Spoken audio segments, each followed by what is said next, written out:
Om Swastiastu.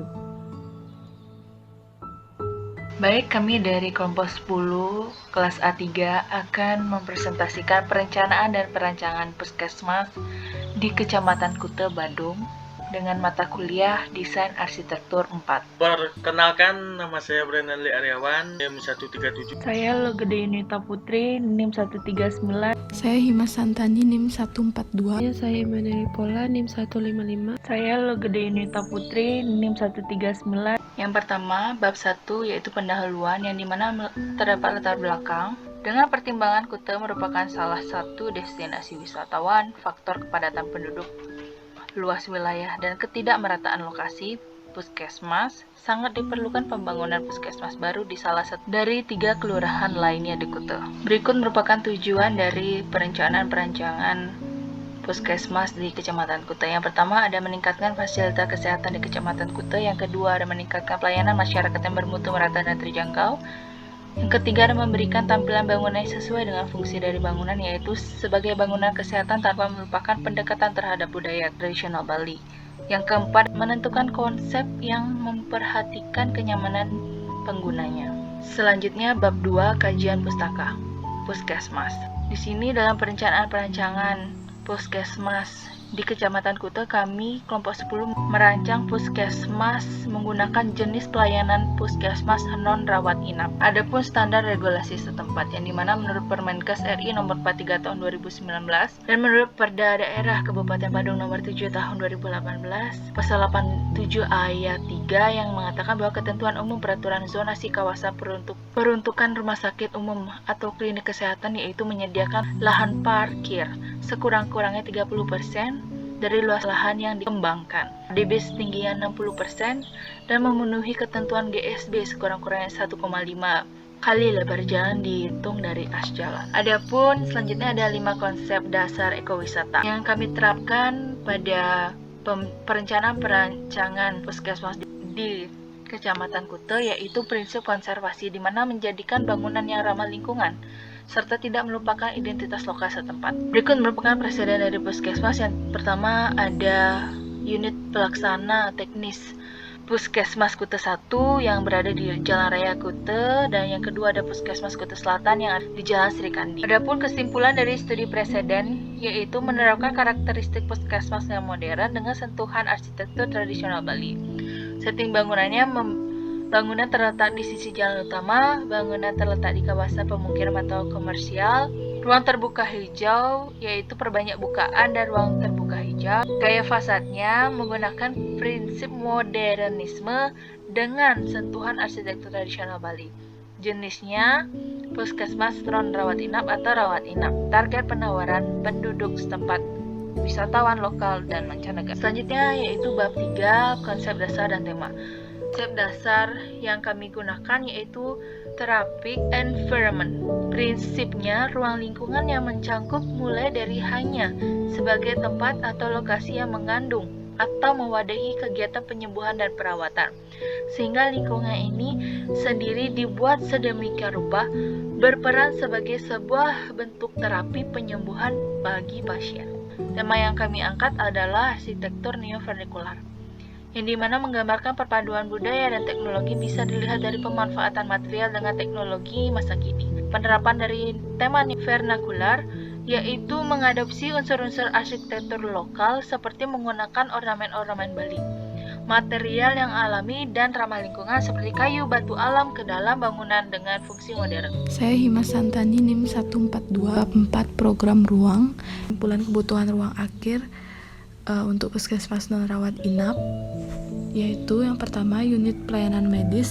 Kebutuhan ruang akhirnya ruang unit gawat darurat, ruang sterilisasi, ruang pemeriksaan umum, ruang KIA, KB dan imunisasi, ruang kesehatan gigi dan mulut, ruang komunikasi informasi dan edukasi atau KIE, ruang pemeriksaan khusus, ruang tindakan persalinan, ruang rawat pasca persalinan atau toilet ruang rawat pasca persalinan, ruang rawat inap.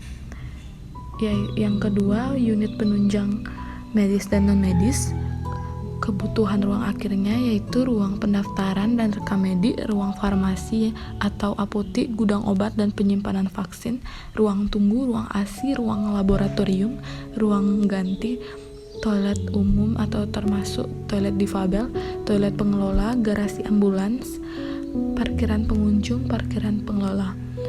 Yang ketiga, unit pengelola, kebutuhan ruang akhirnya, ruang kepala puskesmas atau toilet kepala puskesmas, ruang kantor karyawan atau toilet kantor karyawan, ruang tata usaha atau toilet tata usaha, ruang rapat atau pertemuan. Yang keempat, unit servis, ruang kebutuhan akhirnya, ruang cuci linen, ruang genset, ruang biofilter dan ipal, guna umum, pantry, kantin, musola, padmasana, dan pos satpam. Selanjutnya program performansi. Jadi di sini untuk ruang-ruang unit pelayanan medis rata-rata ruangnya itu pencahayaan dan penghawaan alaminya menggunakan jendela dan ventilasi. Kecuali pada ruang sterilisasi dan ruang tindakan persalinan tidak menggunakan cahaya alami. Dan di sini juga toilet ruang pasca persalinan itu menggunakan ventilasi saja sebagai pencahayaan dan penghawaan alaminya. Untuk pencahayaan buatannya di sini rata-rata semua menggunakan lampu LED dan penghawaan buatannya itu menggunakan AC. Untuk ruang-ruang pada unit penunjang medis dan non medis di sini sama menggunakan pencahayaan dan penghawaan alami yaitu jendela dan ventilasi dan menggunakan AC sebagai penghawaan buatan. Dan di sini yang tidak menggunakan penghawaan buatan yaitu seperti ruang ganti, toilet pengunjung dan toilet difabel, toilet pengelola, garasi ambulans, parkiran pengunjung dan parkiran pengelola. Begitu juga dengan ruang-ruang yang ada pada unit pengelola dan ruang-ruang yang ada pada unit servis itu juga sama. Untuk komponen bangunannya, strukturnya menggunakan pondasi telapa dan pondasi menerus untuk kolom dan balok, kolom utama, kolom praktis dan balok induk dan juga balok anak. Untuk ke lantai, plat lantai, dinding bata, untuk atap, rangka atap, kuda-kuda kayu, plafon gipsum. Untuk arsitekturalnya, atap itu menggunakan genteng beton, pelapis lantai menggunakan granit krim 60x60, keramik 30x30 khusus ruang UGD dan persalinan, lantai vinil. Pelapis dindingnya menggunakan batu alam, keramik dan cat. Untuk kusen menggunakan kayu dan aluminium, pintu menggunakan pintu aluminium, pintu kayu dan pintu kaca. Untuk jendela sliding dan jendela awning materialnya kaca. Dan untuk utilitasnya untuk instalasi listrik, instalasi titik lampu, titik daya stop kontak, saklar, kabel, lampu yaitu lampu TL LED dan downlight. Untuk instalasi air, pipa PVC, PDAM atau sumur, tangki air. Alat-alat sanitasi, kloset duduk, keran, floor drain, jet washer, sink, wastafel. Tambahannya instalasi AC. Saya Maneli Pola NIM 155 program arsitektural. Kesimpulan program arsitektural. Yang pertama unit pelayanan medis, totalnya 175 meter persegi. Unit penunjang medis dan non medis total 485 meter persegi. Ada unit pengelola total 62 meter persegi. Unit servis 81 meter persegi. Dan total luas keseluruhan bangunan 803 meter persegi. Bab 5 program tapak. Untuk tapak terpilih yaitu adalah tapak alternatif 2 dengan lokasi di Jalan Dewi Saraswati 3 Seminyak, Kuta, Bandung dengan luas 1.900 meter persegi menghadap barat dengan lebar jalan 8 meter dua arah dengan perbatasan utara toko, timur tanah milik, barat pemukiman penduduk, selatan Jalan Kunti. Menurut Permenkes RI nomor 43 tahun 2019 tentang tata letak puskesmas non rawat inap adalah terletak di kawasan perkotaan, kawasan perdesaan, kawasan terpencil dan kawasan sangat terpencil. Sesuai dengan peraturan tapak 2 memiliki kriteria sebagai berikut. Saya terletak pada kawasan penduduk dan dekat dengan keberadaan penduduk. Tersedia akses jalan sehingga memudahkan sirkulasi kendaraan masuk ke tapak. Bentuk tapak dinamis dan ukuran menyesuaikan, dan jarak yang dekat dengan konsumen, yaitu keberadaan penduduk itu sendiri. Perkenalkan, nama saya Brennan Lee Aryawan, NIM 137 dari kelompok 10 kelas A3. Kali ini saya akan mempresentasikan tentang bab 6, yaitu desain skematik. Yang pertama ada konsep zoning. Berdasarkan sifat kegiatan, perzoningan pada tapak dibagi menjadi beberapa zona-zona. Di antaranya zona publik, zona semi privat, dan zona privat. Pembagian zoning pada tapak berdasarkan sifat ruang dan kelompok ruang. Kelompok ruang dengan fasilitas yang dapat dikunjungi semua orang diletakkan pada area publik seperti area parkir, pos satpam, dan lain-lain. Kelompok ruang unit pelayanan medis diletakkan pada area privat. Kelompok ruang ini memerlukan suasana tenang dan nyaman. Kelompok ruang penunjang medis dan non-medis diletakkan pada area semi-privat. Kelompok ruang servis berada di area belakang site.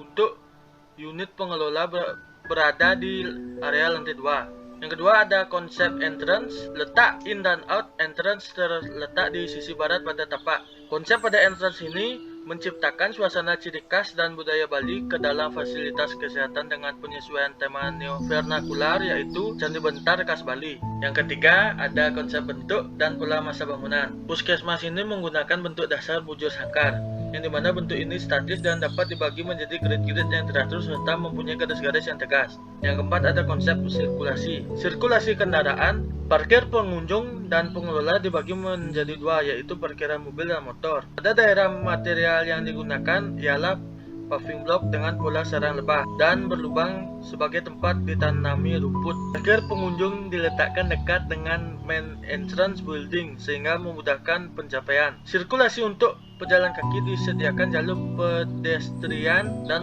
beberapa fasilitas tambahan. Sirkulasi pada poliklinik, pusat diagnostik, rawat inap, dan lain-lain. Menggunakan sirkulasi radial.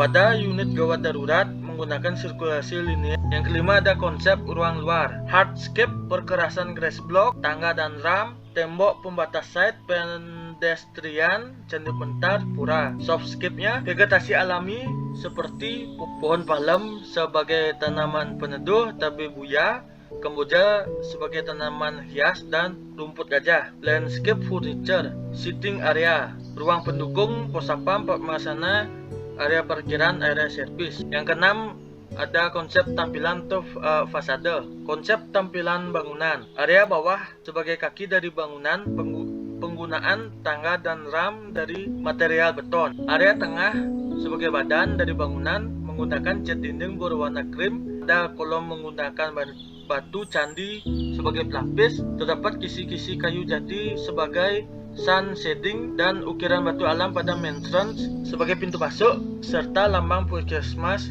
yang menunjukkan fungsi dari bangunan. Area atas sebagai kepala dari bangunan menggunakan ornamen khas Bali, yaitu ukiran murda dan ikut celedu. Yang ketujuh ada konsep ruang dalam. Warna-warna yang ditampilkan dalam ruangan menggunakan kombinasi warna pastel dikombinasikan dengan warna-warna alami seperti coklat kayu. Terdapat beberapa penggunaan batu alam atau batu paras, penggunaan gypsum putih pada plafon, penggunaan granit krim pada lantai. Yang kedelapan ada konsep struktur. Upper struktur, rangka atap kayu, materialnya kayu kamper, dak beton, materialnya beton. Superstruktur ada kolom, material besi beton, dimensi 15 x 40 dan 15 x 15 cm. Ring balok, material besi beton, dimensi 25 x 30 dan 15 x 20 cm. Plat lantai, material besi dan beton, dimensi tebal 12 cm. Dinding, material pasangan batako. Tangga, material kayu merbau. Substruktur roof, material besi beton, dimensi 25 x 35 cm. Pondasi telapak, material batu pecah atau kerikil. Pondasi batu kali, material batu kali. Yang kesembilan ada konsep utilitas tapak. Utilitas air bersih. Air bersih bersumber dari PDAM dan sumur. Air bersih yang bersumber dari PDAM dan sumur didistribusikan ke seluruh bangunan dengan sistem downfeed. Yang kedua, utilitas limbah. Sistem jaringan air kotor menggunakan sistem sewage dengan pipa ganda. Penggunaan sistem pipa ganda untuk memisahkan saluran pembuangan sisa limbah medis dan saluran untuk pembuangan tinja. Yang ketiga, utilitas jaringan listrik. Listrik utama berasal dari PLN yang dibantu dengan genset fasilitas yang dilengkapi dengan automatic change over switch atau ACOS. Yang keempat, terdapat sistem tata suara dan komunikasi. Sistem tata suara dengan sumber mikrofon kemudian terkoneksi dengan mixer. Mixer terhubung dengan prosesor dan diproses oleh amplifier. Speaker sebagai output mengeluarkan suara dengan keras ke seluruh ruangan yang dituju.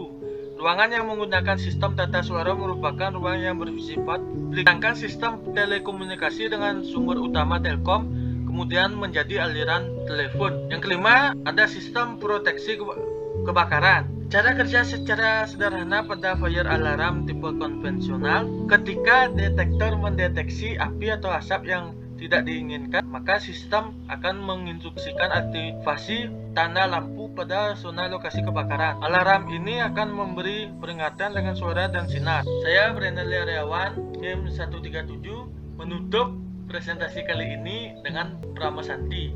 Om Santi Santi Santi Om.